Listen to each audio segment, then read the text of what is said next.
drives to Javante Williams. A touchdown in Dallas leads for team 7. In the lineup here.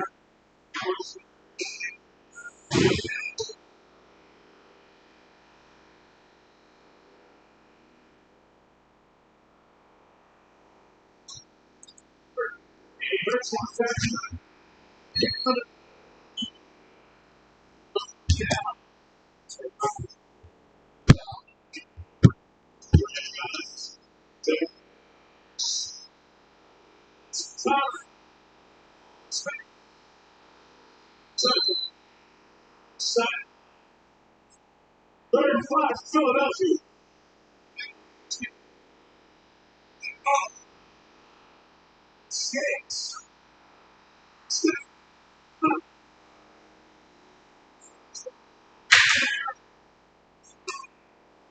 Look at it go. Top.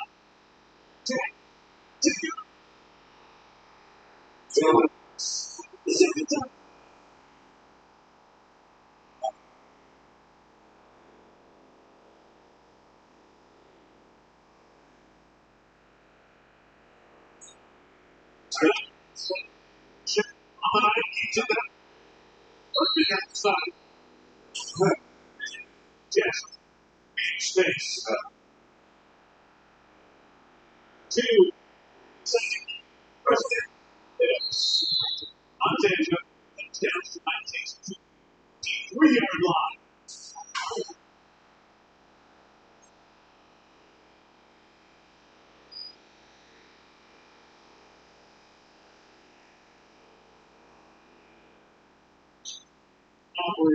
Sensational leg with Steve from 41 yards.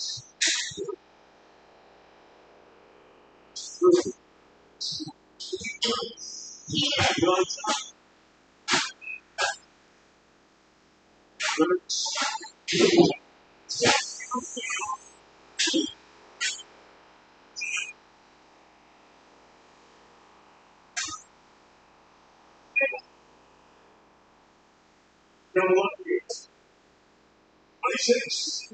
The fourth team.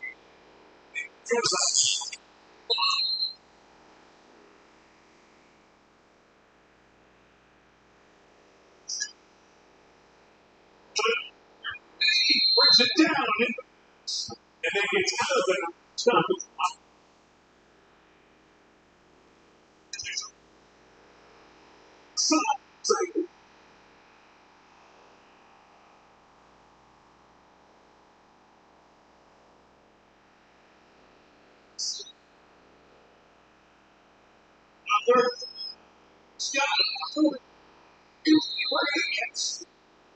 Scott, he's got it. Stand up. Scott, inside. Turn it down. Touch it. He does. Outside. Off there, 2 7. 53.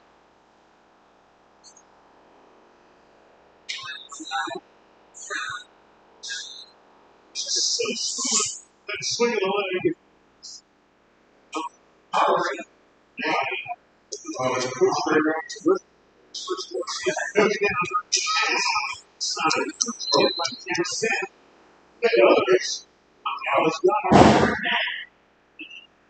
We don't miss you with that.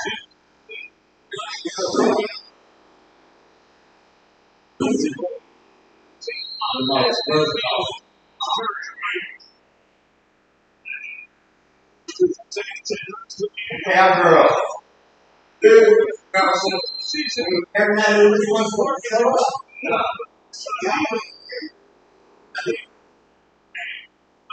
So, more.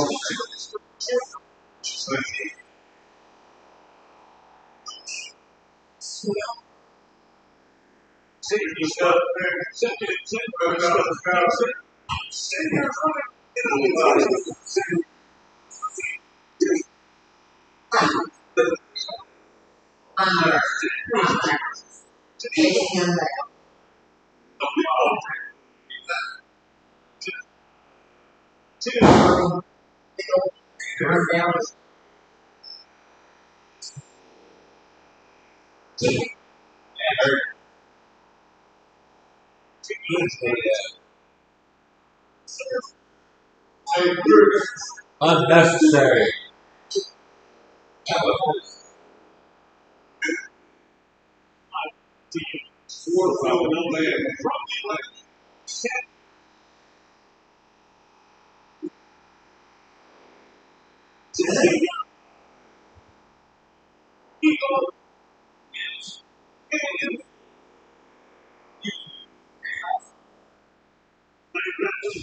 Was in the building moment.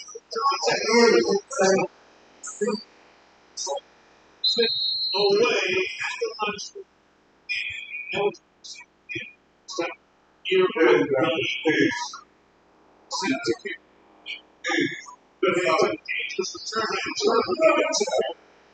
the three man Turpin. They're catched it at the 26-yard line.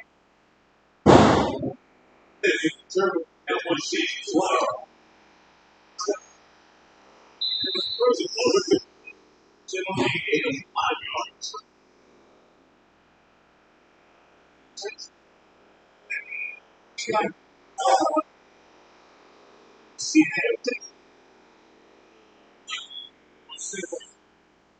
The Cowboys facing 3rd and 10. Down for the Eagle. Big six. Big six.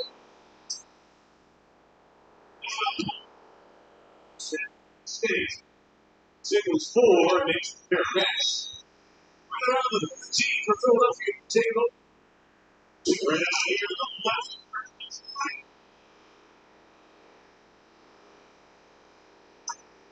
20-yard line here.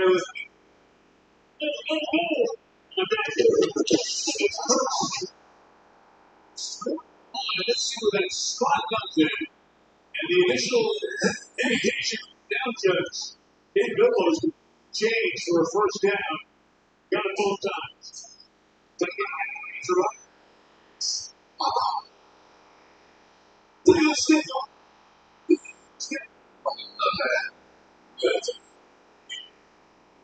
Third down here, the 18 to go.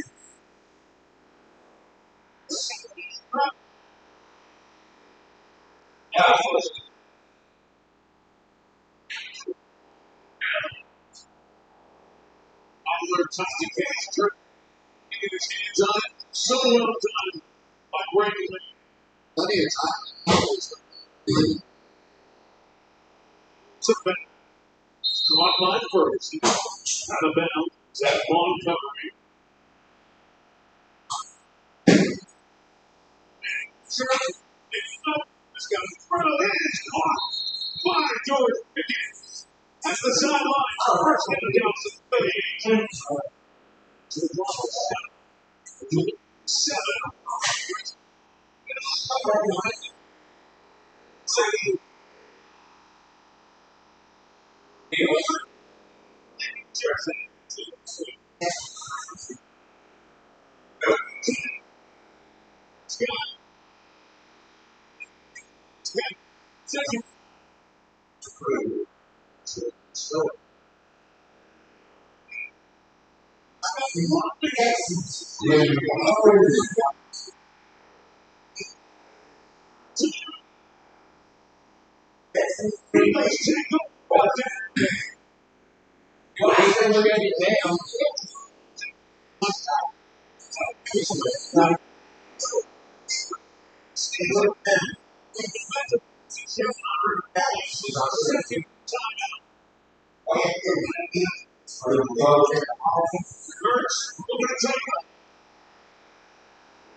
Brother Bravo.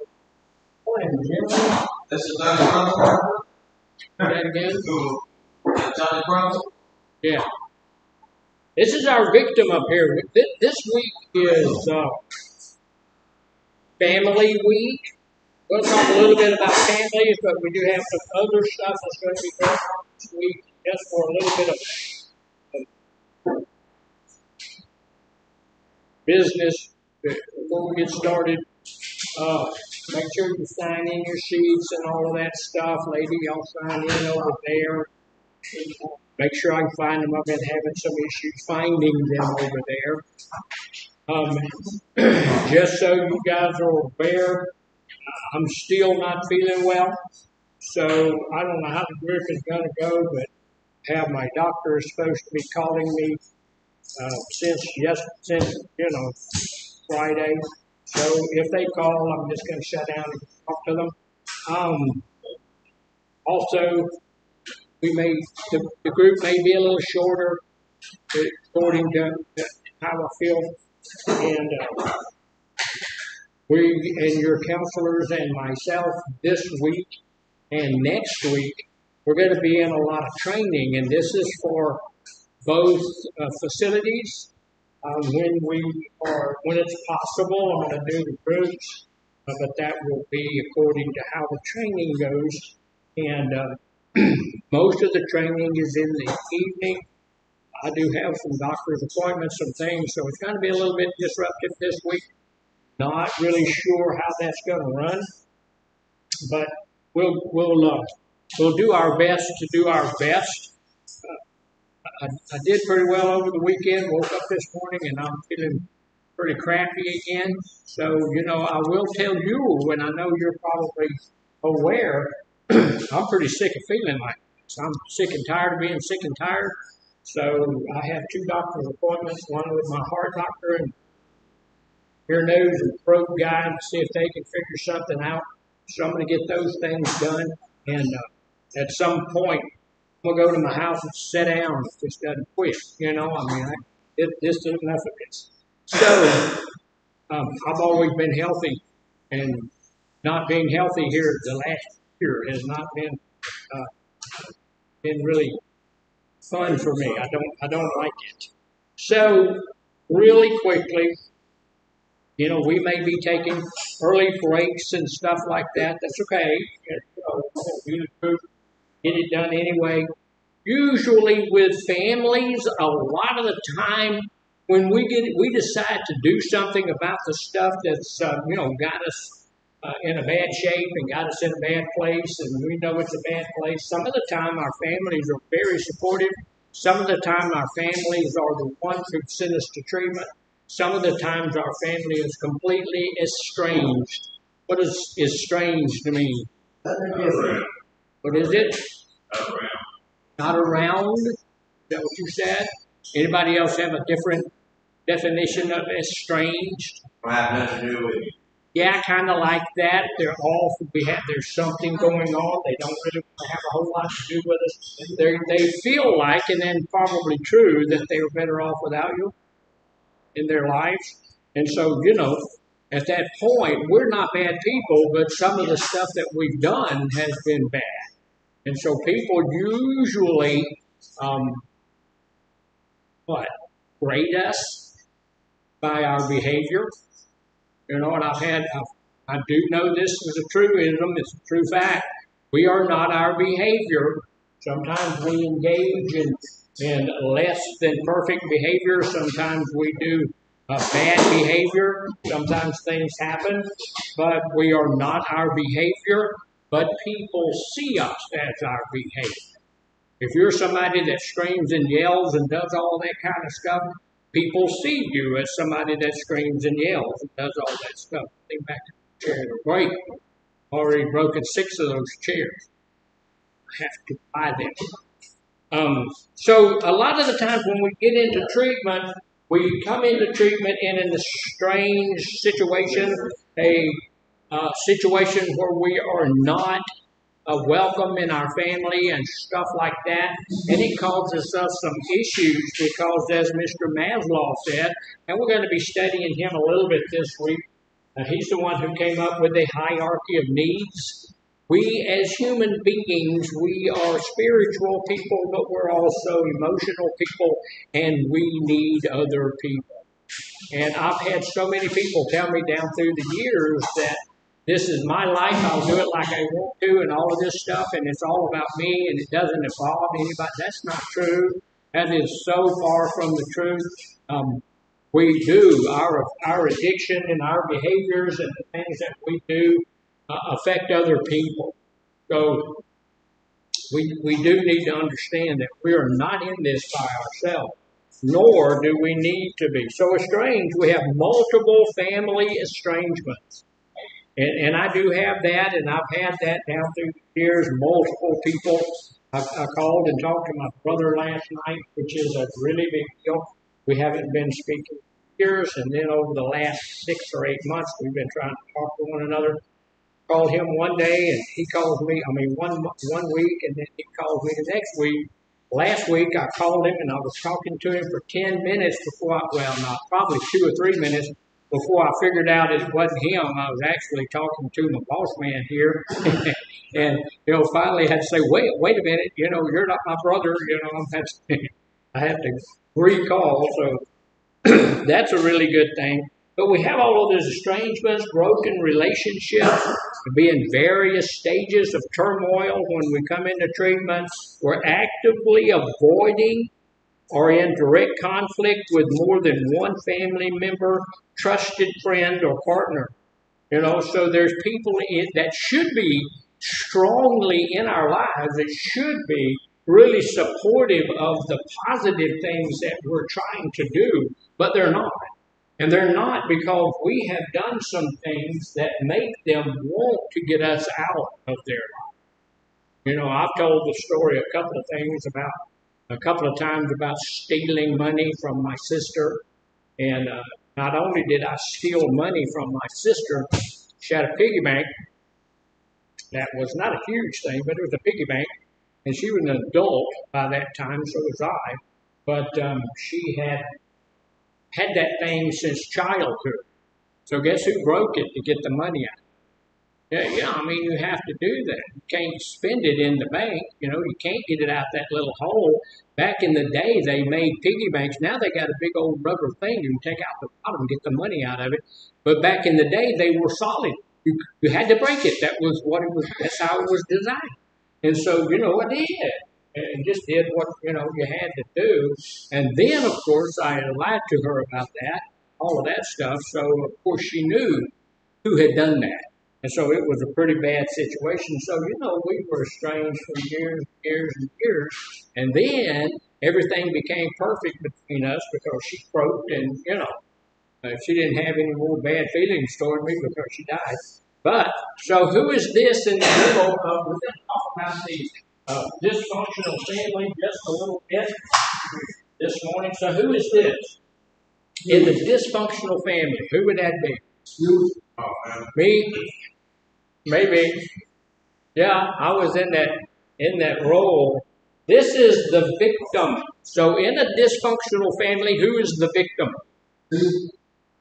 You a victim? The family is usually the family is the victim. Everybody is. Everybody's a victim. Is that true? Yeah. Well, the main victim that we're looking at here is the person who is using, the addicted person. Yeah, you're right. The addicted person the victim in the family is because why do we say that the person who is the user, who is the abuser, the addicted, why is that person the victim?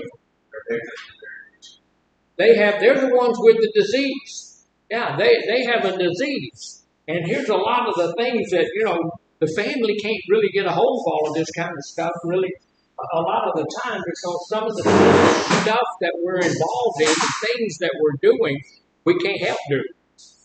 We just can't help do that. I go on and off sugar a lot, because I'm addicted to it. And I guess maybe today's maybe the 5th or 6th day that I hadn't had any blatant sugar. What's blatant sugar? Raw sugar, candy bars, sugar, just sugar, stuff like that. You get sugar in just about in the United States. We put sugar in everything. There's sugar in everything that you eat has some sugar in it. And just so you're gonna get a little bit of sugar, but I hadn't had any blatant sugar. And one of the things I did the study on it, and it says after the fourth or fifth day, you will find yourself once you get off sugar, because they're proponents of getting the AMA is a proponent of getting off of sugars entirely because it's poison, and it's just killing us, messing up our minds, messing up our bodies, and all that kind of stuff. All of the junk that I've been feeling over the last few months have probably been attributable to sugar.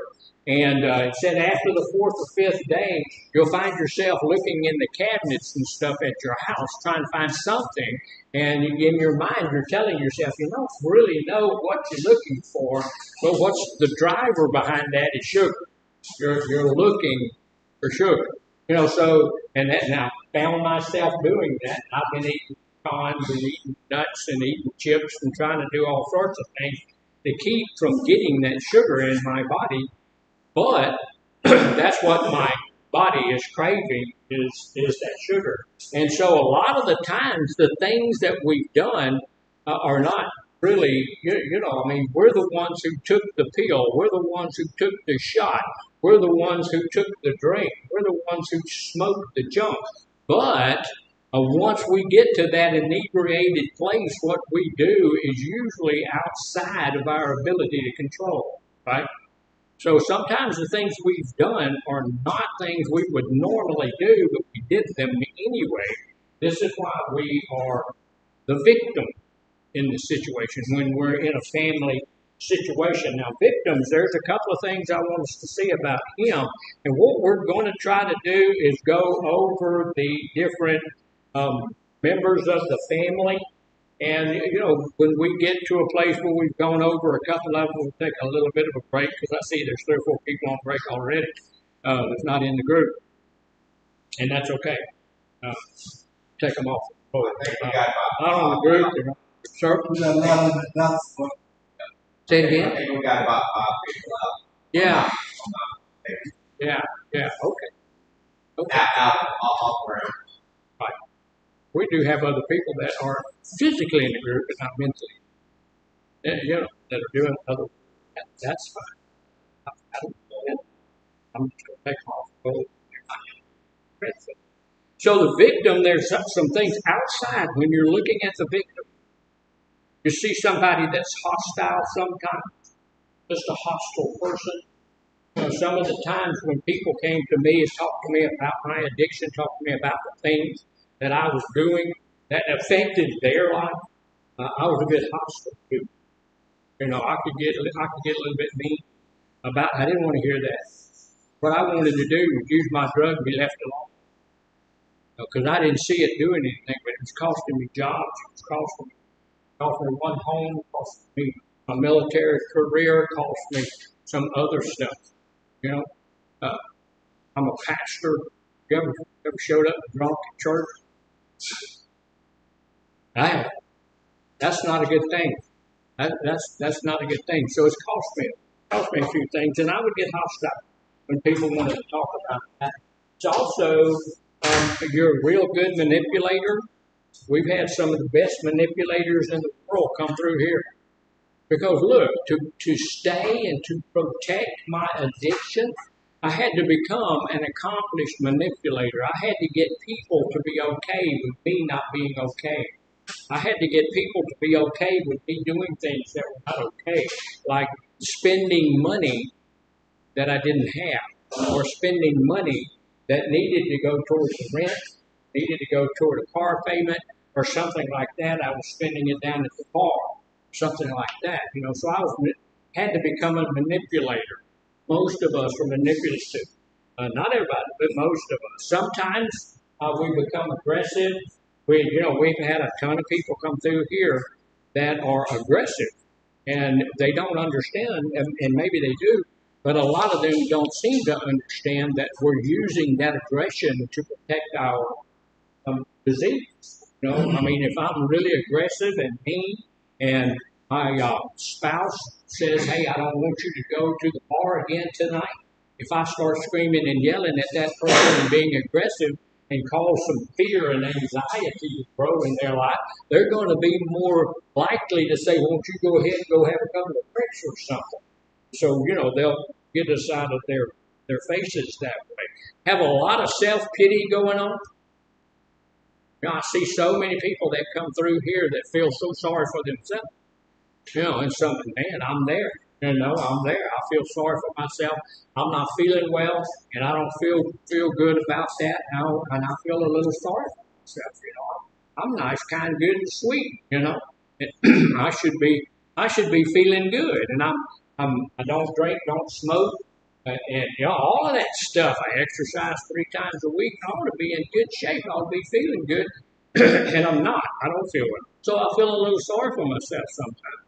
But that self-pity can take us to a place where we'll go, okay, I feel this way about it. If I take a drink, if I take a drug, I'll feel better about that thing. I can use a mood-altering drug that will change my mood, change the way I feel about things, change the way I look at things, and so I'm in better shape for that moment.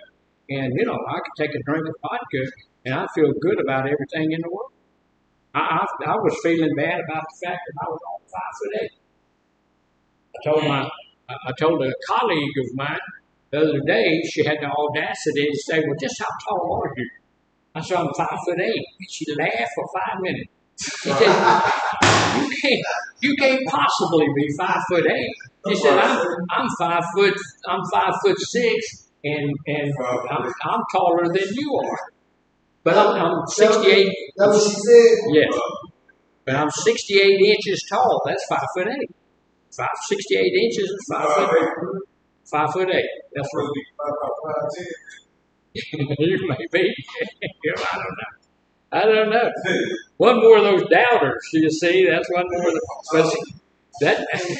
well, just look. That's nothing you should be proud of there, because there's just about everybody taller than me. Yeah, I'm taller than you. Okay, well, so is 90% of the people on it. So that's not a big deal.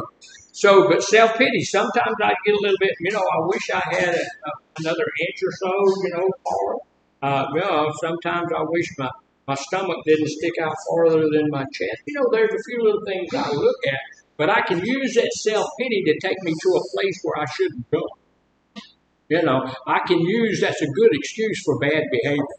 I can break the rules and the groove, be calm. I can do that, be calm. Whatever it is. But I've got a good excuse for bad behavior. And so, people come up and say, well, why do you do that? Well, this, well, that. That's self-pity. So I don't want to be in that place. Another thing, these guys can be blaming. The victim can be blaming, and that's all of us. Why did I use? Why do y'all think I started using drugs and alcohol? Make yourself feel better. Make myself feel better, the man said. No, that's entirely wrong. That ain't right. I started drinking moonshine when I was 8 years old. 8. My dad gave me moonshine in the top of the mason jar top. He pulled the mason jar off and he put some moonshine in there. And then he gave it to me and said, got to drink it quick now because it'll leak out. And it will. Y'all know what a mason jar is? The top, the thing, the lid is made of 2 different pieces. And it's got a little rubber seal in there, but it'll leak. So he poured that stuff in there, and hey, it'd burn your mouth and burn, it was horrible. It was terrible. But after the second time that you finally got it, then it mattered. It was good. It was great. So I started drinking that stuff when I was 8 years old. And then my dad said again, Everclear. Yeah. Everclear is kind of like Everclear. Yeah. But so my dad got me started using that stuff when I was 8 years old, and that's not a record because I got my brother using it at the same time, and he was 5 years old. And he also started smoking cigarettes. After about a year, I quit smoking cigarettes. So my brother kept smoking cigarettes. He smoked them for 50 years, and now he's 70 years old, and he quit 20 years ago. So he smoked for 50 years till he finally quit. Both of us quit drinking and all that kind of stuff. I started smoking back again when I was 19, quit when I was 24. So, been off of them for a little while. But we blame other people. It was my daddy's fault. My daddy did that. Well, at some point, I was at a place where I should have been able to make a better decision for my life. And I did on the cigarettes, but I didn't on the booze. We used to go around when we couldn't get it from my dad, who went to prison a lot, so he wasn't around. We'd go around and pick up these bottles. People will go down the highway drinking booze, and then they'll throw the bottle out when they're finished. But I don't know if they realize it or not, but they always leave a little something in the bottom of that bottle. That spit and alcohol, and spit with alcohol in it is what? A drink. It doesn't matter if it's got spit in it. So we pour them all together, and if you do that, we would go around and do that, and we would come up with a whole bottle of booze. And so we'd go out behind the barn and chicken coop, and before we knew it, we were out chasing the chickens and all that kind of stuff, and just having a good time. And like you said, probably drank a hell of spit, but that was all right. You were getting drunk, you were getting high, and so that was what mattered. So we're blaming other people. You just get to the place where if those people wouldn't throw that out, I couldn't use it. I've had people 1,000 times ask me, well, if it's so bad for me to smoke, won't the government ban it? So I'm blaming the government for me smoking cigarettes. Okay, all right. If it's so bad for us to drink, why didn't the government ban it? They did for 13 years. We drank everything on the side. People were killing each other to get a drink. So, it's not about the government whether they want to ban it or not. It's about me. But I'm blaming all these other people. And the last thing, as the victim in this mess, we can be really charming. I've seen so many. I used to do a lot of work with abusive families, abused women, and all of that stuff. And the husband or boyfriend or whatever just beat the snot out of them and do all of that stuff. And they were drinking or using. And then they'd go back and apologize and take them some flowers and take them some candy and take them this and take them that and promise it would never, ever happen again. And what they do? Take them right back, and I've talked to ladies, and I say, why on earth would you do that, and 99% of them, I've had a couple of them say, I don't know, I'm not sure, but 99% of them tell me, well, he loves me. Okay, if that's how you spell love, that's pretty nasty, but, we can charm that person back into our good graces. So we do that a whole lot of times. When we're sober, and I've heard people say this about my dad. He wasn't stupid. He was a pretty smart guy. But I've heard them say, he's one of the best people you ever want to know when he's sober. But it's when he's sober. It's not when he's using or when he's angry, he'll kill you. But when he's sober, he's a wonderful person, right? So, we can be charming, and then, say it again? Yeah, well,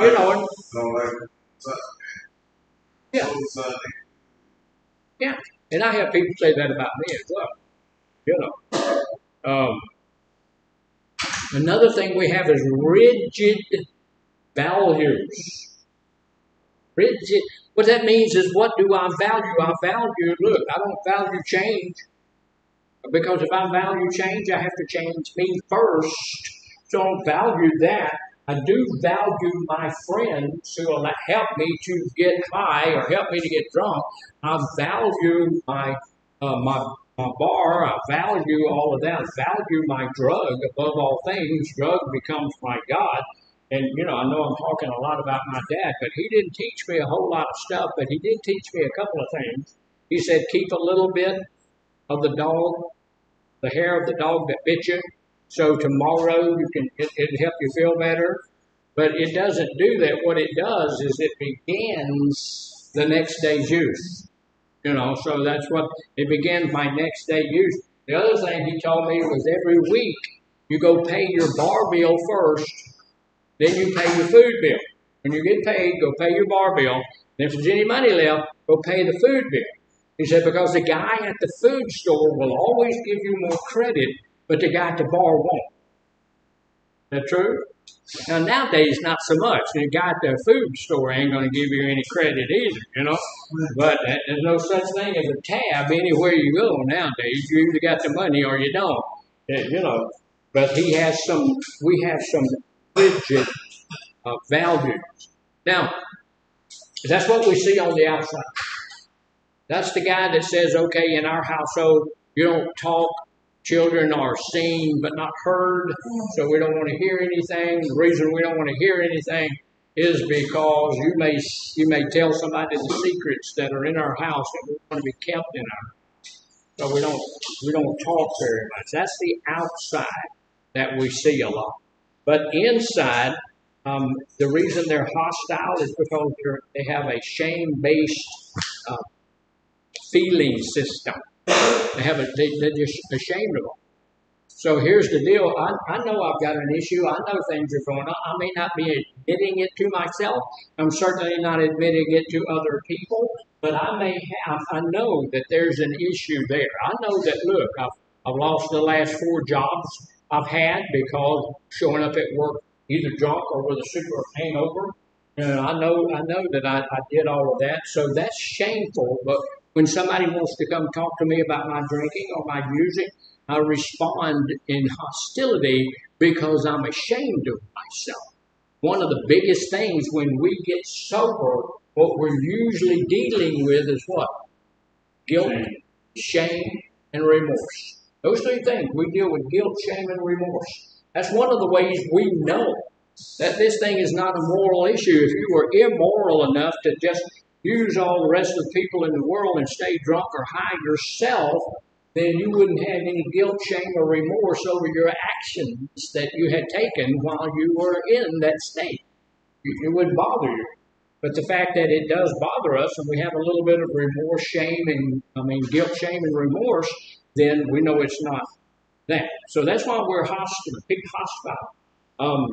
Manipulation, we do that because we're guilty. We feel guilty. And my dad used to always come and tell us, I'm going to take you to this place. I'm going to take you to that place. I'm going to do these things and try to get us excited about going and doing things. We're going fishing. We're going to go, back when I was a kid, there wasn't all of these other great places, but we were going fishing and we're going to go do all of these things. But he would never, ever do that. So aggression and self-pity, and we've already, when we talk about anger, stuff like that, we talk about a lot of that stems from fear. Almost all of it stems from fear. When we act out in anger a lot of the time, so when we're aggressive and all of that kind of stuff, that's where that comes from. Fear of people finding out who I am and what I am. Fear of not being able to continue to be who I am. Fear of whatever else, that causes me to act out in aggression and all of that kind of stuff.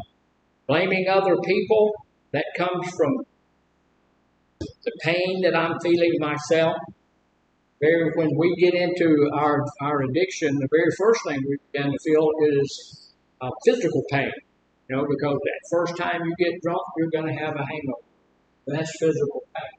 But after a while, people are going to start avoiding you. People are going to start telling you, I don't want you around my house. People are going to start getting their children away from you. I know folks who their children won't let their grandchildren come visit with them. They know who you are and what you've done and all of that kind of stuff.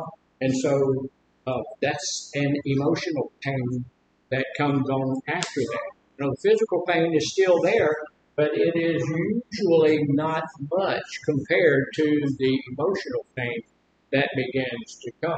And then we start looking at ourselves, looking at what we're doing, looking at how we're treating other people and where our lives have gone.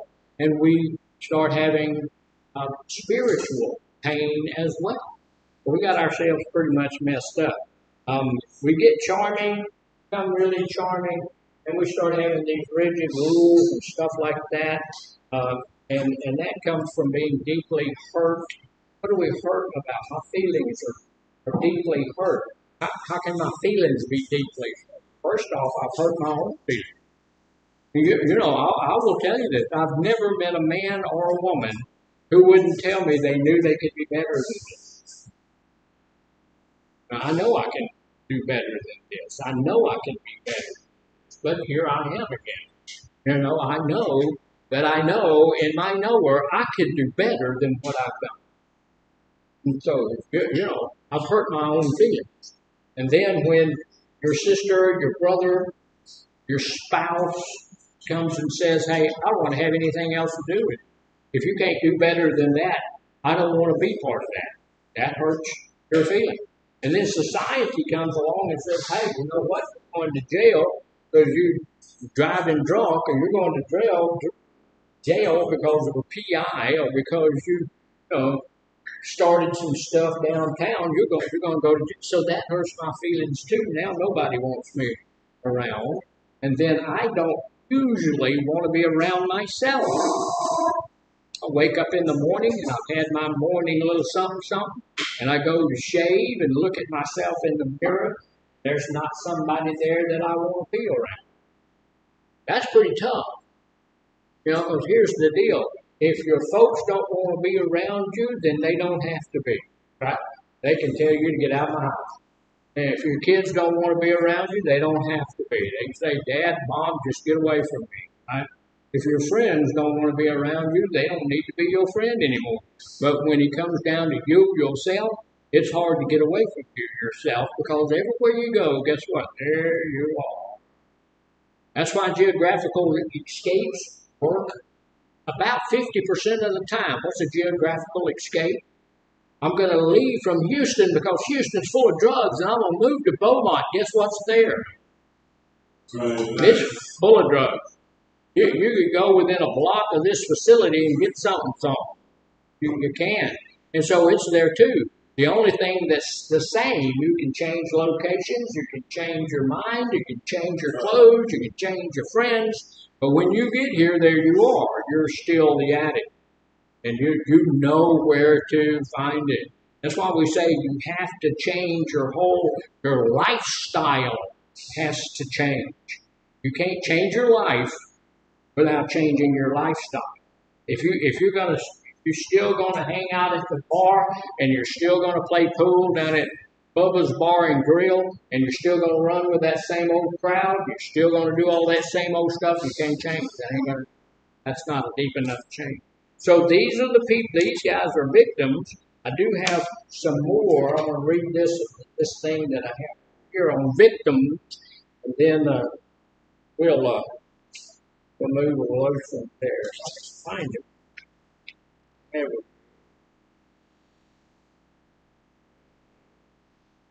There, how about that? So I guess that's all we have. But in any given family, the individual members fulfill and act out roles. Yet, there are differences between healthy and dysfunctional families, and we're going to take a look at those. Even in a healthy family, there are people who fulfill roles, right? When I was way young, I think I was 17, maybe 16, something like that.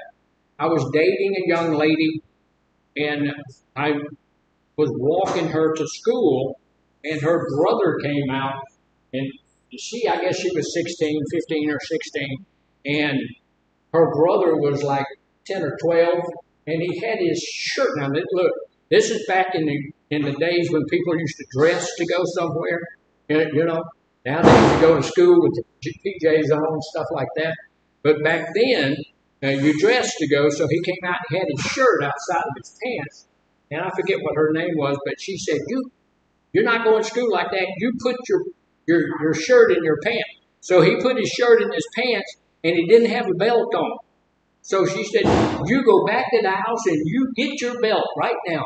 So the kid ran back in the house, got his belt, put it on. And so what role was she playing? She was acting mommy-like. She took on that role. That was a very nice family, and they were married. Nobody there there were no victims. Nobody was having an issue. But she was fulfilling the role of a surrogate mommy because mommy wasn't there to make sure that kid was doing what he's supposed to do. The same young lady, she had a horse. She let me ride her horse, and I got on that stupid horse. And she said, don't pull back on him because he's been taught to back up. So how do you stop a horse? You pull back on him. So I pulled back on the horse to stop him. He backed into the electric fence, and guess where I went? So under the fence. It was good. So here's some stuff that a healthy family is going to do. While in healthy, functional families, these roles are generally fluid.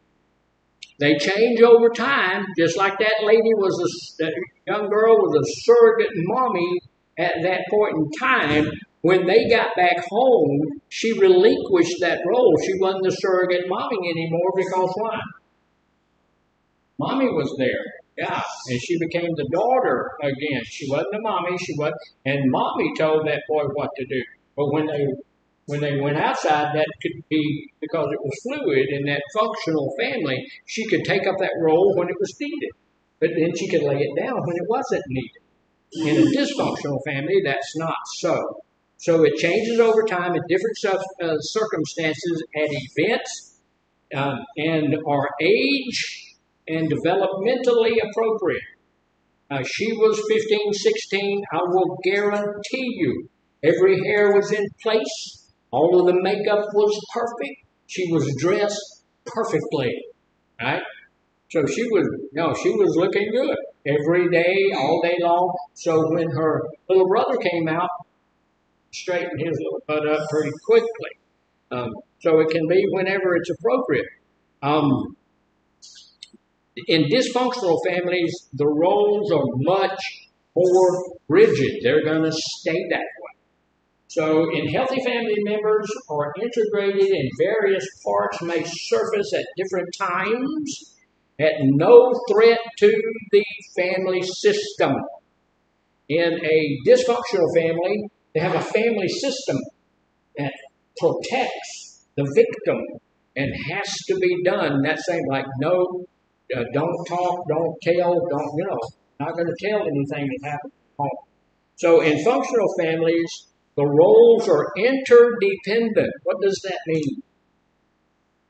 What does the role the term interdependent mean?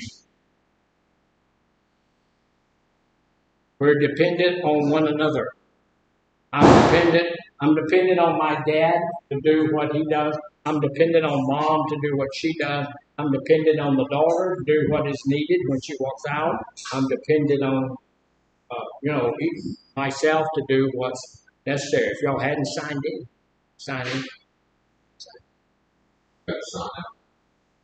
Say that again. Well, that's all right. You need to sign in. You're here. Yeah. So the various roles in a healthy family are parts of every person that's in the family. Individual members, and particularly children, are allowed to grow, to develop, and integrate these roles in their personality to become a fully functional adult with a full set of rules to develop further during their own independent adult life. Guess what your kids do? They do what you do. I've been in this business a long time. I've had people tell me, I don't believe anybody's ever said that to you. Okay, but I've been in this business long enough to be doing smoking cessation or something like that and have people come up to me afterward and say, man, I don't want my kids to smoke. I don't want my kids to use drugs. I don't want my kids to cuss. Let me tell you something. If you smoke, drink, cuss around your kids, they're going to smoke, drink, cuss. They're gonna do it. And I tell you, it doesn't make any difference. I've had people tell me, "Well, I'm gonna make sure they know." It doesn't make any difference. That old thing where we say, "You do like I say do, and not like I do," that don't work. That don't work because what they do at that point, they learn that little phrase and they tell their own children that as they're drinking, smoking, and doing all the other stuff that we do. You are your kids' main role model. I had a person one time tell me, "I don't want to be a role model." You don't have a choice. You are a role model. You're your children's role model if you're nobody else. So you ought to work toward trying to be the bestest, most goodest role model you can be. So they're going to take whatever you give them into their life when they get married or when they whatever and they get some children and they start raising kids and all of that kind of stuff. They're going to do the same things you did for those kids. So if you grow up real positive, good, interdependent children who are doing the right thing because it's the right thing and all of that stuff, you pretty well guarantee your grandchildren are going to get the same treatment. But if you're in a dysfunctional family, same thing. They're going to grow up smoking, drinking, cussing, or doing all kinds of stuff. Say it again? I said this wasn't Yeah. So a healthy family in general retain functionality when individual family members leave the family system through whatever happens through moving out at sometimes. Y'all remember when the kid moved out, I remember when my first son moved out. I remember when my daughter got married, moved off. I remember when my youngest son moved out, became a truck driver and went all over the United States driving a truck. I remember all of those kinds of things. And I'm going to tell you something. What happened when my oldest son decided to leave the family? independence. Say it again? Independence. He was independent. He went out and did what he did, all of that kind of. The family stayed together. We didn't fly apart. We didn't fall apart because his portion was gone. It was gone, but we could deal without it because we were interdependent. We wasn't dependent on that one person to hold that one spot. And when that person left, it was like a hole. They couldn't leave, and because we have to keep the system rolling. It has to be like it has to be. So healthy families can do that even when people leave. They move out, they start their own families, or even death of an individual member. Somebody dies, okay, the family can continuing. Well, they can go on because they're interdependent. They're not completely dependent. And what dysfunctional families is codependent. What does codependent mean? Have somebody around. Have to have you. Yeah, I cannot live without you. How many people here are old enough to remember some of those old 1950 love songs? Yeah, chain, chain, chain. Just a link in the chain. Those were all codependent songs. I can't live without you. All of that kind of crazy, man. I used to teach this, and I'd have some of those old songs, and we'd play it. That's a really bad place to be. Now, if you're in an unhealthy family, these are the things that happen.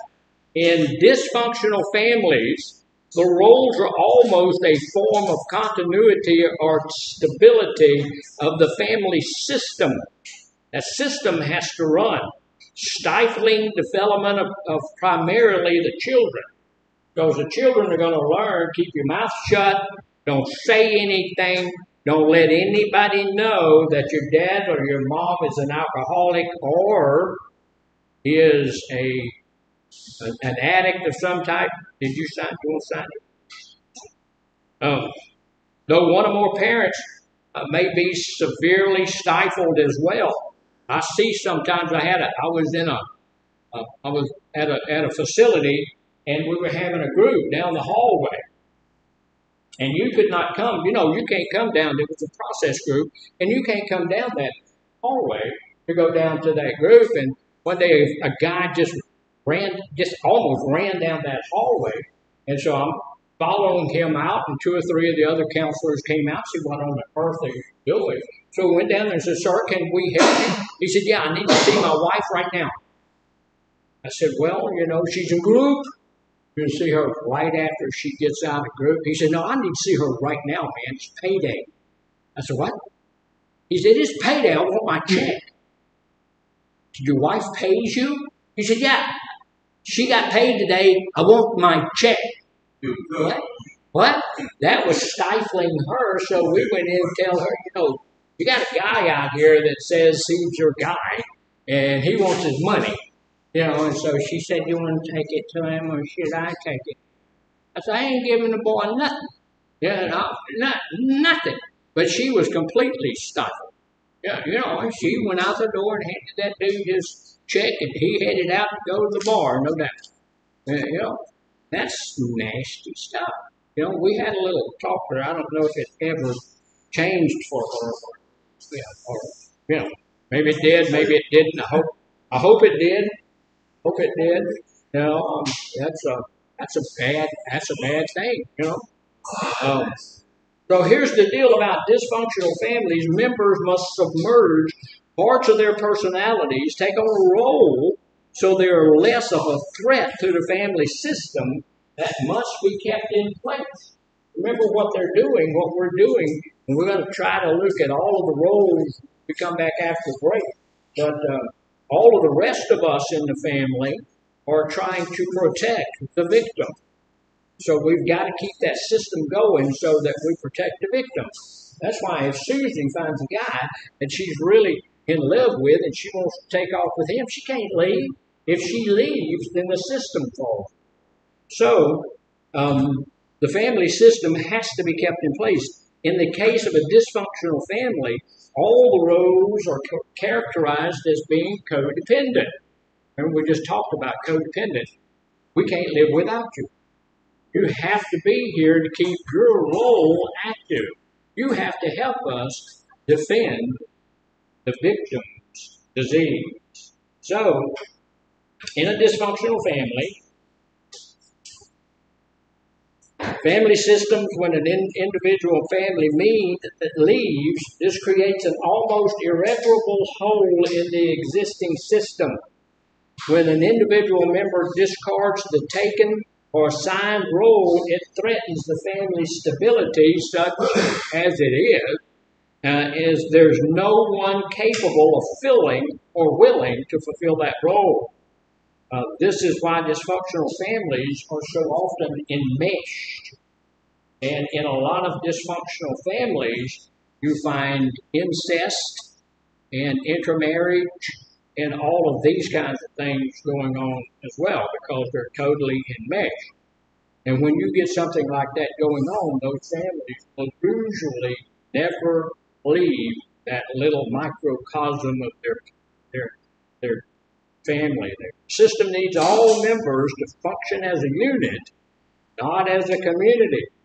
If you function as a community, that means when it's time for me to leave, guess what? I can leave. But if you function as a unit, anybody ever been in the military? You go into a combat or something like that, the unity, we call it unit cohesion, the unit has to stay together in order to defend. We have a point man and a rear guard and in the middle. We have to stay together. We have to know our role. And that's what a dysfunctional family does. They have to stay there. Unhealthy or dysfunctional family roles emerge when families chronically struggle with alcoholism, mental health disorders, abuse, rigid or dogmatic values, and roles may shift or change as family members leave or move away, either emotionally or physically. But usually they're never going to leave, because when they leave, we got issues. So, really quickly, who is this person?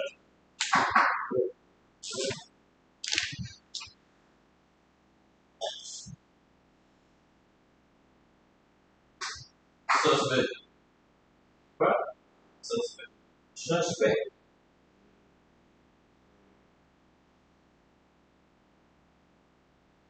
That was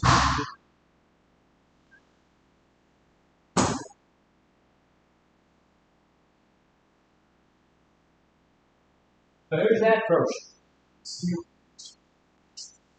bystander. So what?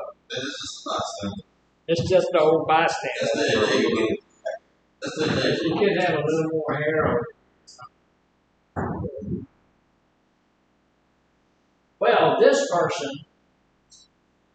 is the enabler.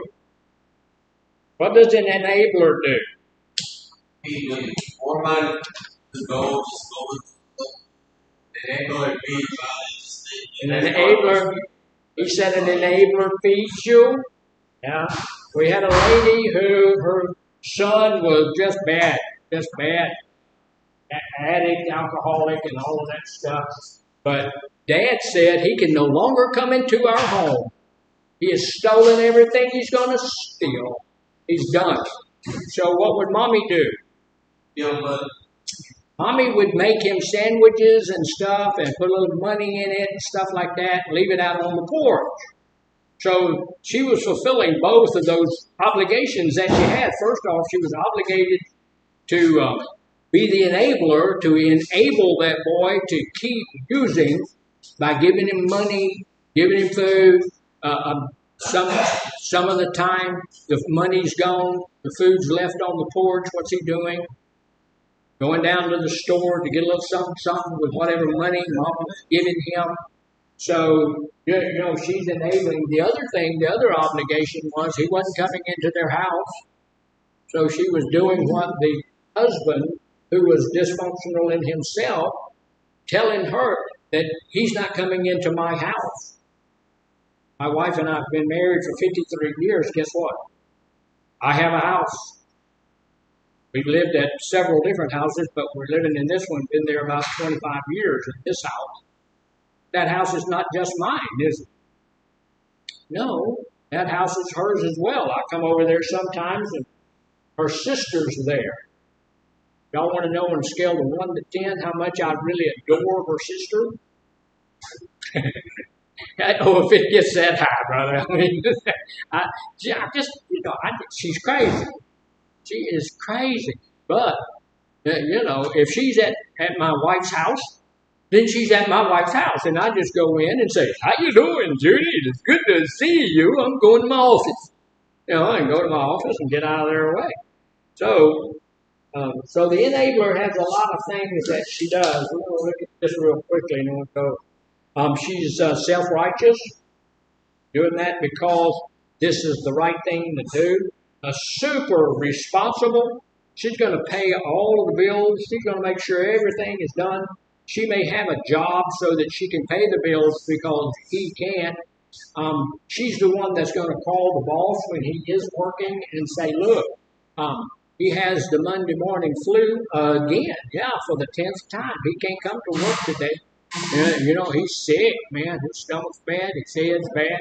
I don't know what he keeps getting, but, he keeps getting it. She's sarcastic. She's passive, just like that young lady that handed over her check. Is it okay to be passive? No. No. Let's just say no. It's not okay to be passive. It's not okay to be aggressive. It's not okay to be passive aggressive. What do we need to be? Assertive. You need to be assertive. It ought to be okay for you and for me. If you say, hey, let's do this, if I don't want to do that, I ought to have the right to say, hey, look, I don't want to do that. I'm not going to do that. I made some plans one time to go to England, and I came, let my wife know, hey, I got the tickets to go to England and all of that stuff. Everything's ready to go and all of that stuff. And she said, I don't want to go to England. Did we go to England? No. I did go to England, but I went by myself. one time. That time we didn't go, so she took me another trip, and she took me to Louisiana. And I tell you that Louisiana ain't quite like England. I've never run into one of those. You know? So she is passive. She is physically sick a lot of the time. She causes herself to get sick, and then she is a martyr. She will do stuff she doesn't want to do. Does that sound like the young lady that gave her check to that guy? She had worked all week long. She handed him her check. That made her a martyr. You know, and so that's what she's feeling like. Um, another descriptive word for this type of codependent family role is the caretaker. He's taking care of everything. This is a role this is also a role sometimes that a child can fulfill, but lots of the time, most of the time, it's the female in the situation, unless, of course, the victim is the wife. You know. So at that point in time, this enabler can be some of the children, can be the husband or the guy. So especially in case where the other parent has not assigned or resigned to enough. Wait a minute, I got to reread that. That didn't come out right. Especially in cases where the other parent caregiver has not resigned or enabled the dysfunctional addict or narcissistic parent. Right? No. So what that means is we need to take our break, get back in about 15 minutes after. Oh, no, you. Yes.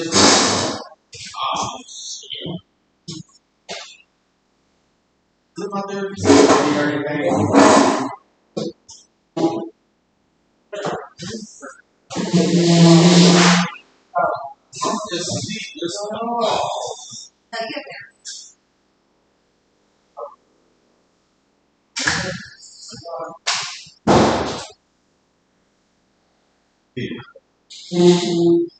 Hi.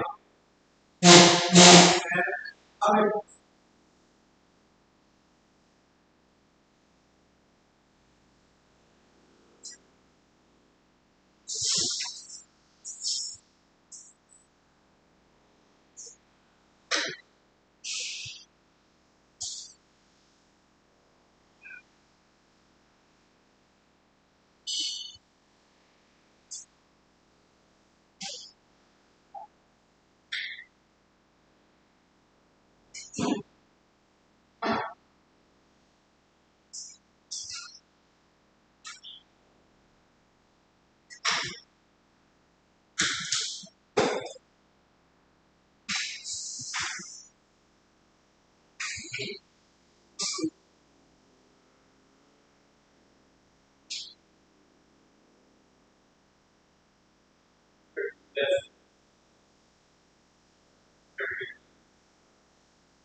1879.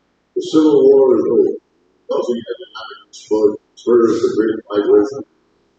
Farmers, ranchers, prospectors, dealers, and thieves seek their work. Cattle drivers turn downtown.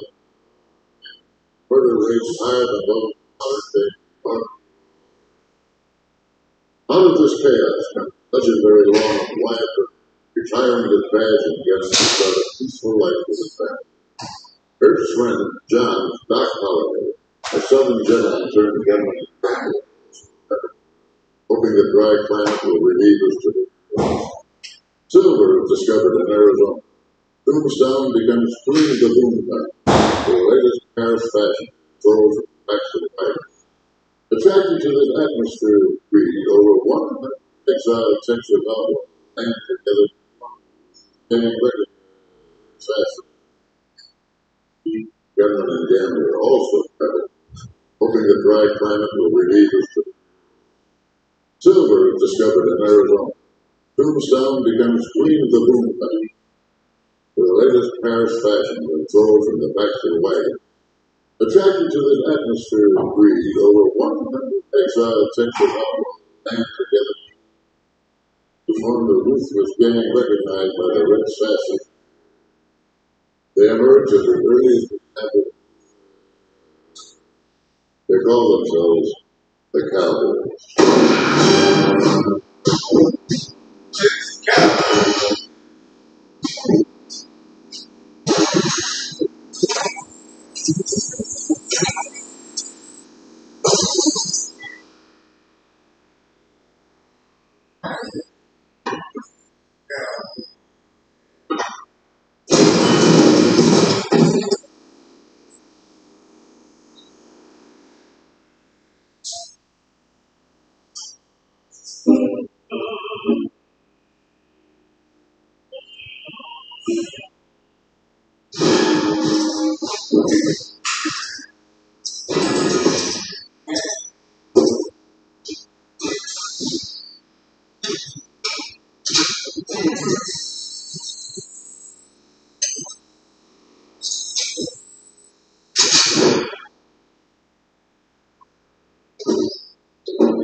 Run off the morning.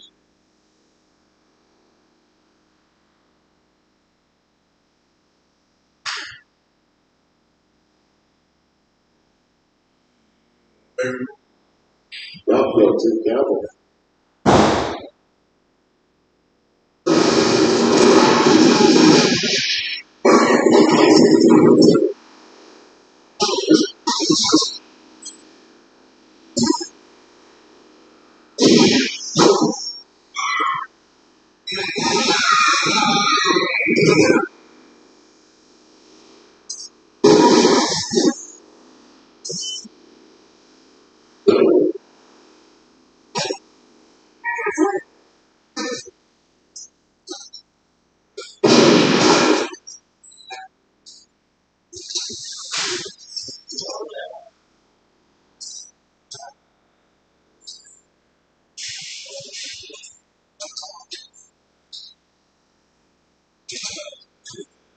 Let's get forward, huh?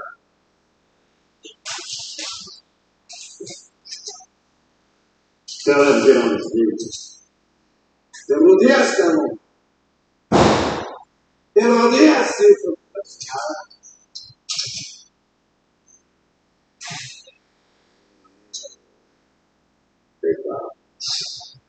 Somebody get this stick on his knee.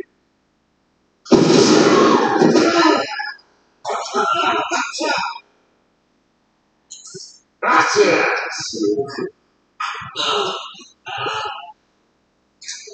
They called it Cutting Bill's Gross. How much might call pound next time we come, let us step aside. Are you kidding me? I wonder what. You know, I just got work. You know, from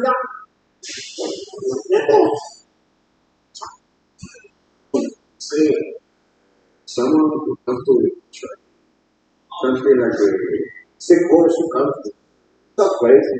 It's what he said when they mentioned Spanish is worse than English. He's going to hell first.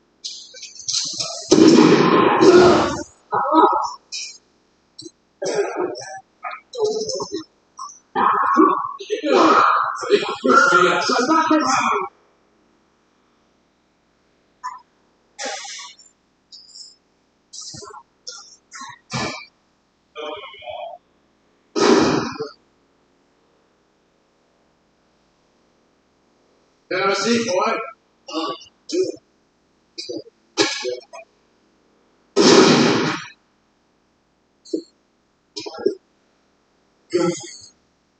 Amor de Dios, esto que ustedes no tienen.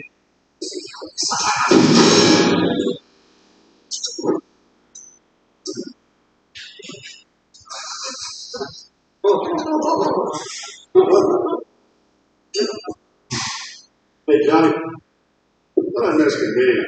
Sick horse. It's quite a Bible. Revelations. Oh, the veil moves. Man sat on his bed. And hell. Oh yeah. To go.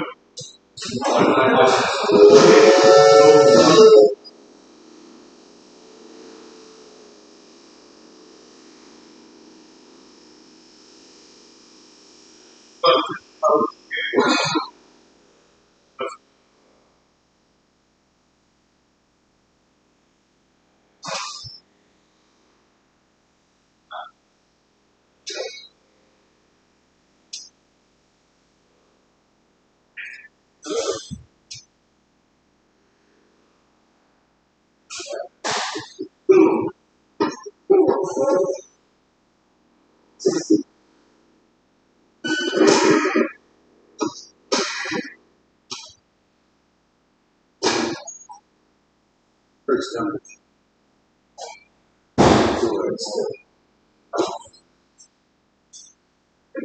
Hold on.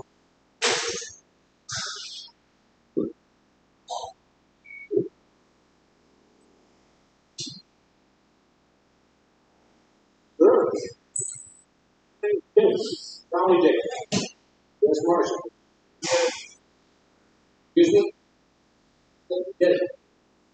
Yeah, that's fine. I don't think you understand. Well, we don't understand. I did not do it.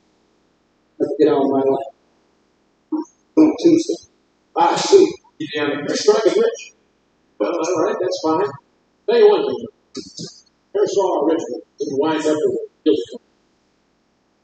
I already got it. Yeah. Yeah.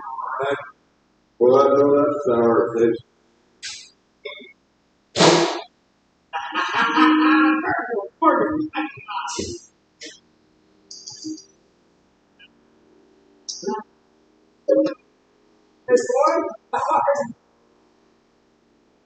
Great. Welcome.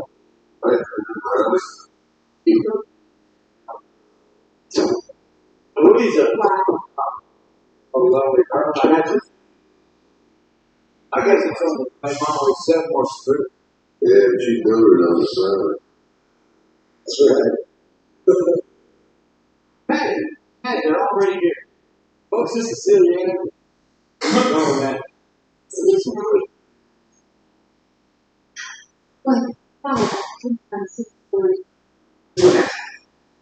I should have been dreaming about this God since forever. Wait, look here.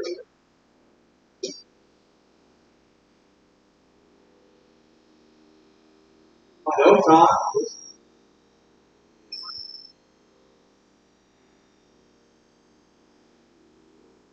What you're doing. Now, come on.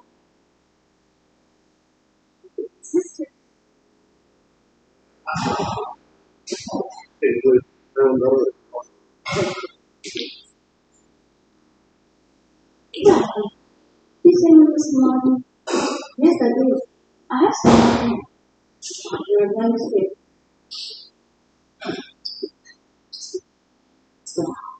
But when it's something, We heard it. See anything not for you. Yeah, he is pretty. It's God.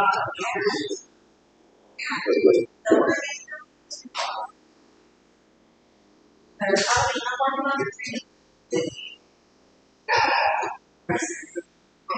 why we're. stuff with me today. So,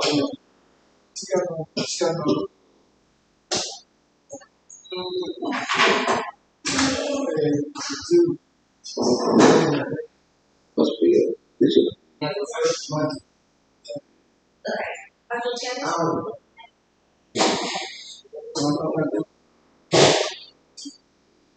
I need it. I don't know.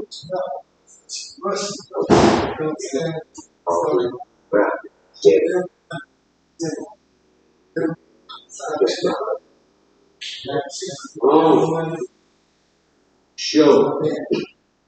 Well, hold on the way.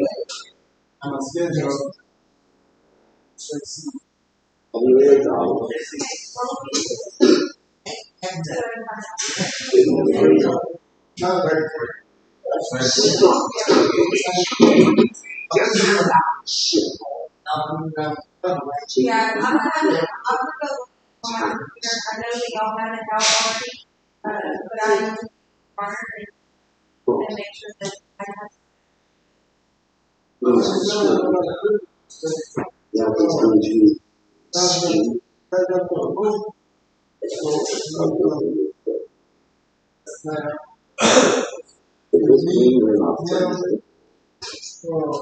You know what?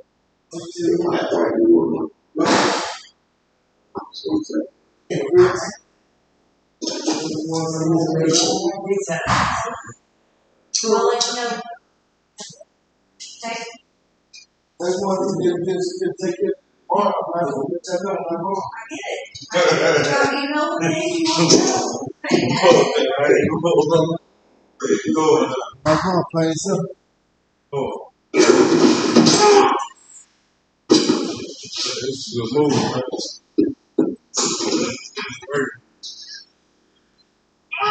It's a Ghana brand.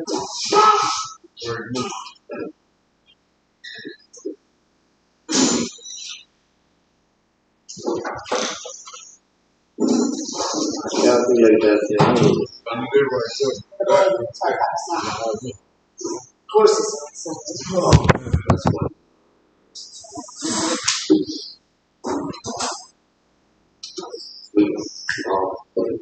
Yeah.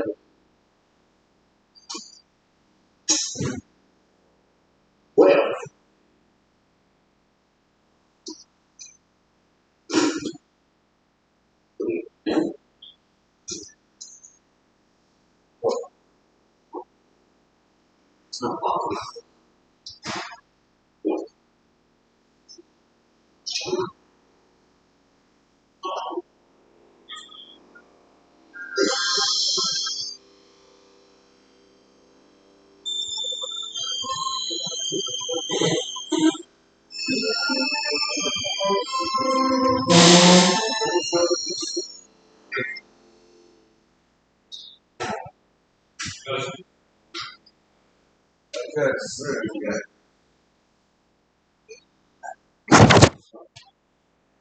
All righty then, we're back. But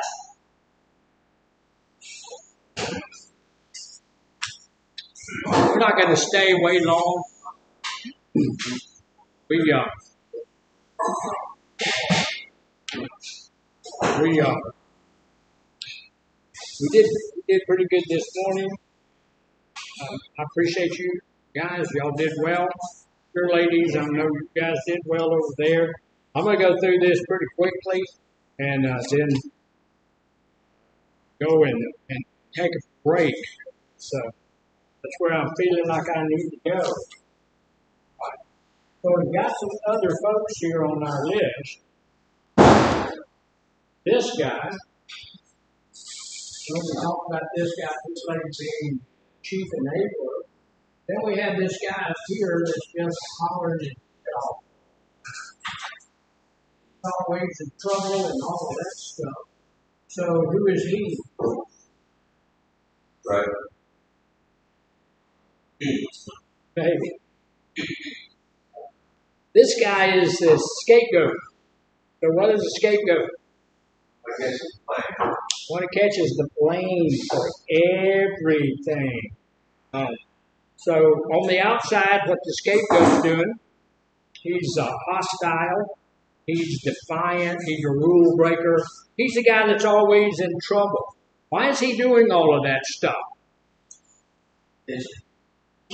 For attention, yeah, and a lot of people who don't get attention doing good things will do bad things to get the needed attention. But also, he's doing those things to take the attention away from the victim. That's the thing. That's what we're doing, trying to protect the victim. So that's what he's doing. Being nasty, he's doing all sorts of stuff just to pull the attention away from the victim. And so what that's him on the outside. On the inside, he feels rejected. And, probably, is he really rejected? Maybe not, but probably so, because how many people you want to have around you that's a real butthead all the time? Somebody that has a real anger problem, somebody that's always aggressive, somebody always hostile. I don't want that person around me. So they can be, I would reject that. I don't want that around. He is deeply hurt because people don't like him for what he is. He has some guilt and some jealousy and some anger going on. He's scapegoat is the problem child. He's the troublemaker, family member, always seems defiant, hostile, always angry. Don't know anybody like that. Could be because of what's going on in his family. He's a truth teller of the family, will often verbalize or act out all the problems the family is attempting to cover up or deny. He's the one that's going to tell everybody, Dad's a drunk. Where's your dad this morning? In jail. So he's the one that's going to blurt that stuff out, and the family's going to not be okay with it. The family's attempting to cover that up and deny that, but he's the one who's going to bring it out. This individual behavior warrants negative attention, and that's what he's looking to get. It's a great distraction for everyone from the real issues at hand.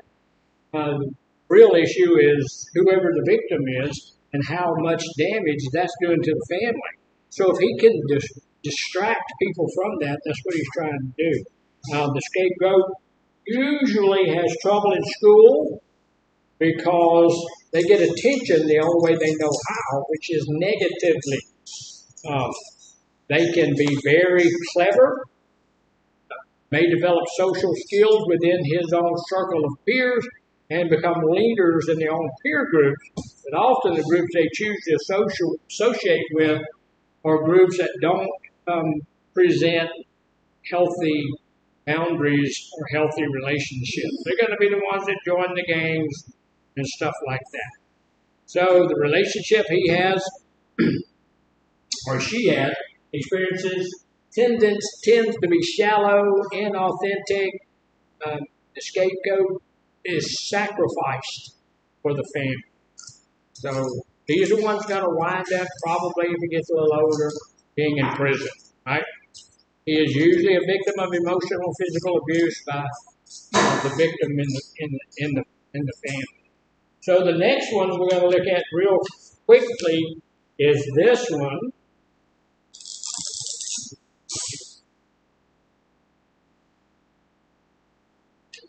What is that? The what? This one is the lost child.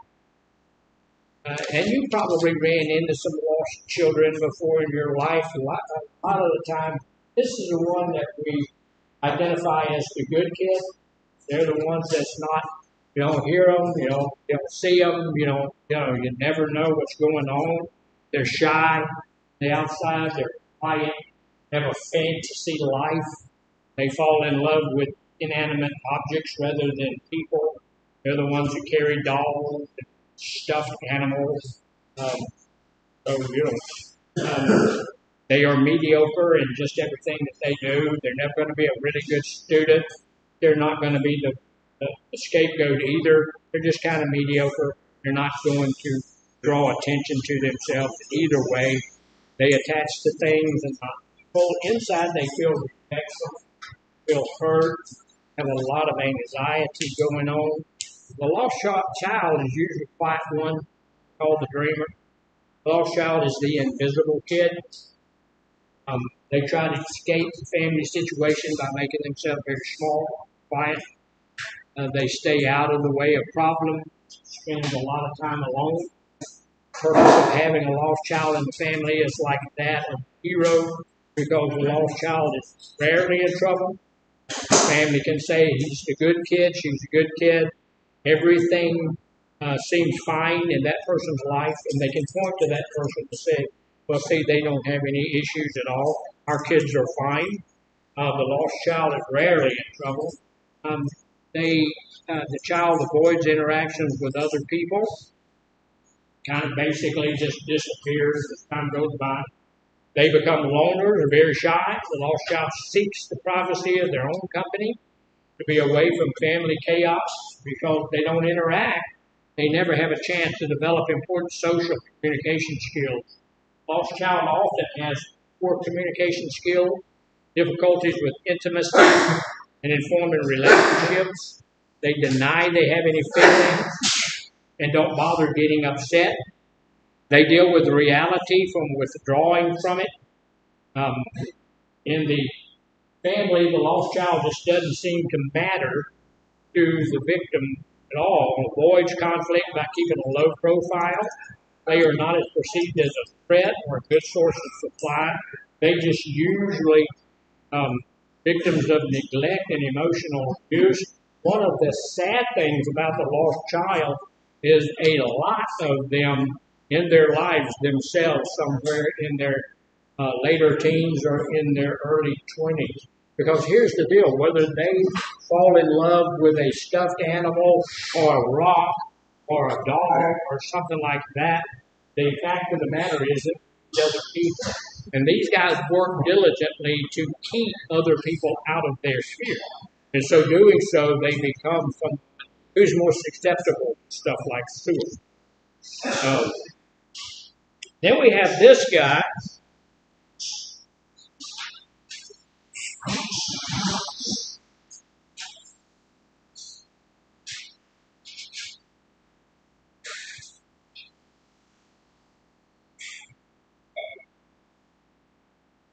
Who is he? What is he? He's the mascot. What's the mascot? Say again? He's the one that's trying to distract. You know, the scapegoat's trying to distract people from the victim by getting in trouble and doing all of that kind of stuff. The mascot's doing the same thing by trying to be funny. He's trying to make a joke out of everything that happens. He's always having a good time. He's always telling jokes. He's doing things that's going to make people laugh. And so when they're watching him, Dad can throw up. You know, when they're watching him, the fact that Dad's asleep on the couch or Mom's asleep on the couch, there's 400 beer cans around her or him, then they don't see that. They see him being what he is. So the mascot on the outside, he's immature, fragile, cute, hyperactive, distracting. On the inside, there's fear, anxiety, and insecurity because he doesn't want people to know what's going on there. And he's using what he can to keep that from happening. The goal of the family mascot is to break the tension, lighten the mood with humor and antics. They're the cute one. The child feels powerless in the dynamics which are going on in the family and tries to interrupt the tension, anger, conflict, violence, other unpleasant feelings and situations that are in the family by being the court jester. Do y'all think it would make me feel better to eat a pint of ice cream? Who thinks that would make me feel better? Well, you guys are no help at all. I was trying to get some good excuses for bad behavior, but y'all are not helping. Because I'm on like the 5th day of not having sugar, and I'm having those sugar cravings, you know. And so I'm trying to teach a little bit. Not feeling good, so I'm going to get through it quick so I can just go sit down and wait for my training. But that idea keeps running through my mind. Man, if I had a pint of ice cream, goodness, that would help. But the mascot seeks to be the center of attention in the family, entertaining the family, and making everyone feel better through his or her comedy. They may also use humor to communicate, confront family dysfunction rather than address it directly. They also use humor to communicate and repress emotions in the family such as anger, grief, hostility, fear. This behavior is lighthearted and hilarious sometimes, just what the family twisted in pain needs. So, but the mascot's clowning is not repairing any emotional wound, just putting a little salve on it, just helping it feel better for a minute. The rest of the family may try to protect their class clown. Mascot is often a busybody. They become anxious, depressed when things aren't in constant motion. Mascot commonly has difficulty concentrating, focusing in a sustained way on learning, and that makes schoolwork difficult. Hence, they also refer to as the slacker. A lot of the time, when I was looking at who I am, and you can see yourself sometimes in these roles, or you may see yourself in several of them kind of connected together. And I see myself as a bit of the mascot. Always, I'm a preacher, and when I preach, most of the time it comes out funny, and that's just because of that training as I grew up being a mascot. But also, I seem to be about 50% mascot and about 50%, which is the last one we're going to look at. Then we'll shut it down. The hero is the caretaker of the family, and a lot of times the role that person is put in is not fair for them, because on the outside they're the good kid, they're the high achiever, they do well in school, they follow the rules, they seek approval, and they are very responsible.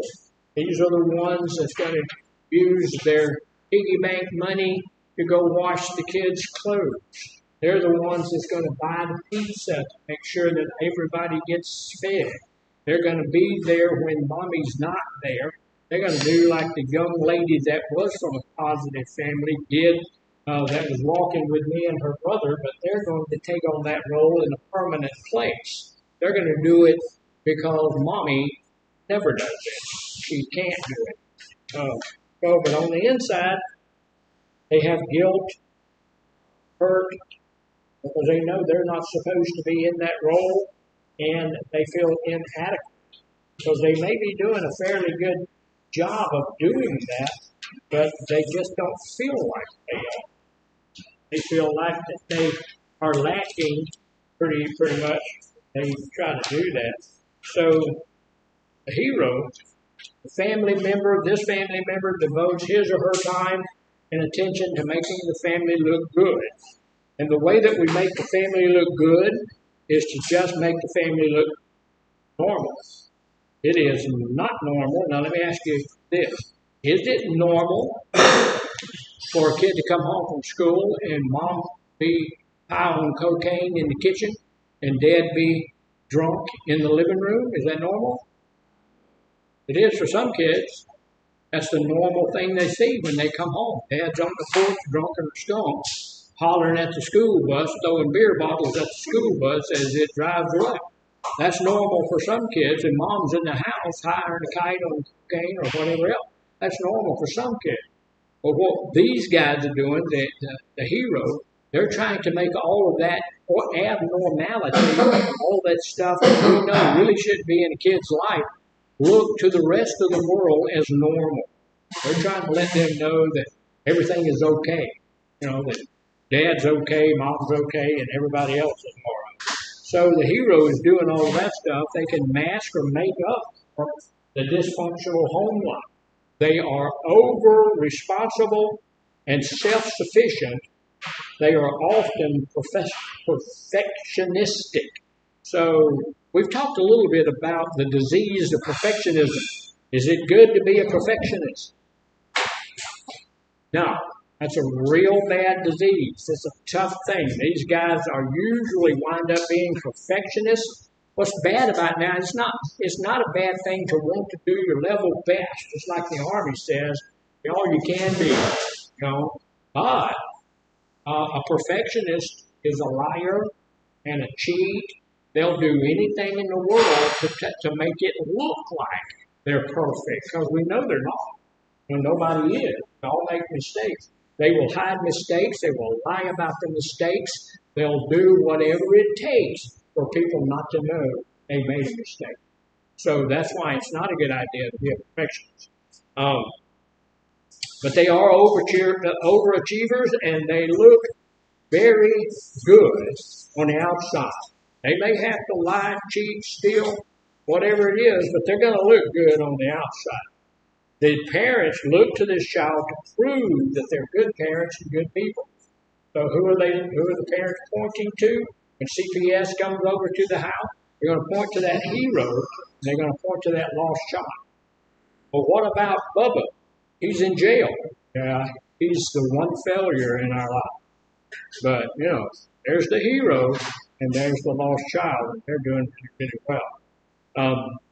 So that's what so therefore the parents are using these children to make it look like they're doing their job as parents well. Their goal in life is to achieve success, whatever that is.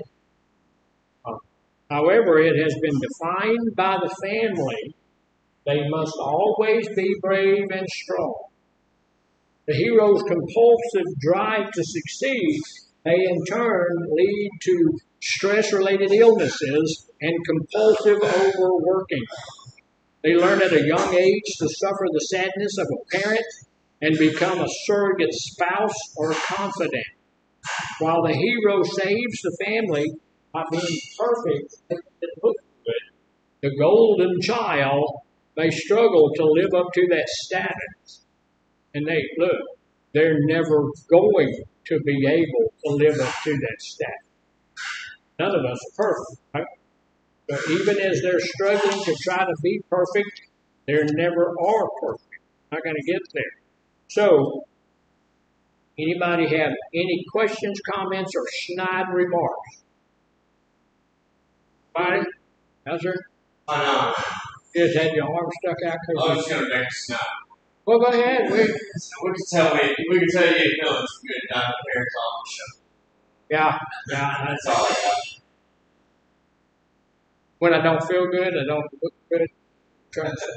Yeah, I'm gonna tell you, there's gonna when I die, there gonna be so many people coming by my casket that they're gonna have to have two men on both sides, mops and brooms. Yes. So, multiple personalities. Does this make you someone with multiple? What is multiple personality? Well, that's a good question. In a lot of these groups, like a little bit. Well, you could be a little bit. Yeah, you could be a little bit of each one of those because if you're a scapegoat, you see that that's not working, you might go over here to be a mascot for a couple of minutes.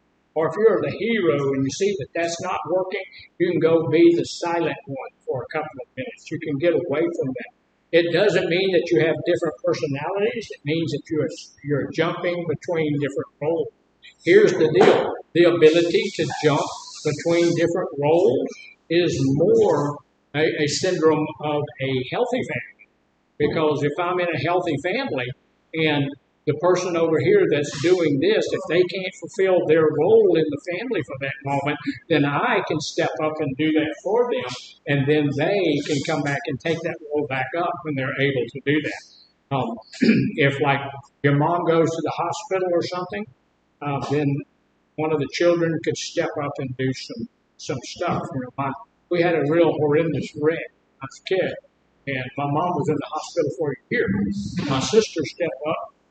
I had 5 sisters. My sister stepped up, did all the cooking, the cleaning, and all of that stuff. So my mom was gone. And then after probably a year after she got back, because we're in the hospital a year, had her arm torn completely off.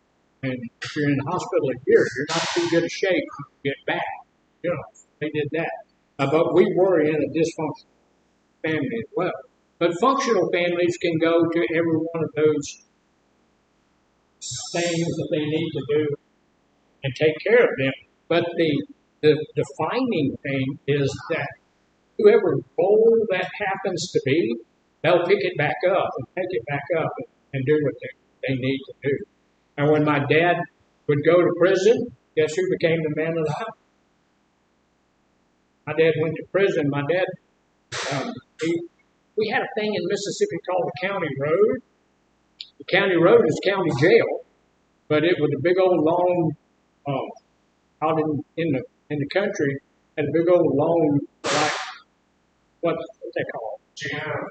Yeah, kind of like a chicken house, but where the guys stayed in that bunkhouse. Dorm.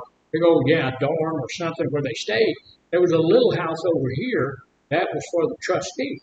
My dad would get out, he'd stay out of prison, stay out of the county road for a couple of months, and then he'd get a job at a service station or something, and he'd drop the service station that he was working in. And of course, they'd come get him. He'd start drinking and he'd rob the service station. They'd come get him and take him back to the county road, but he didn't go in the little bunkhouse. He had the little trustee shack. It was his. And so, they knew he was coming back, going furlough for 2 or 3 months, and then he would go back. So when he went back, then that left me as the man of the house. And I'm 12. Or I'm 10, 14, or something. But, and so he never would take that.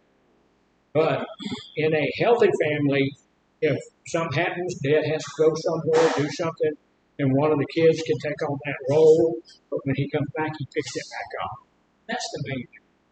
Not taking your role forever, it's going to be there for a minute. You'll take care of it. Take care of it again. In a dysfunctional family, they never take care of it. Dysfunctional family, they never take that role. Mom never takes the responsibility for being the mom.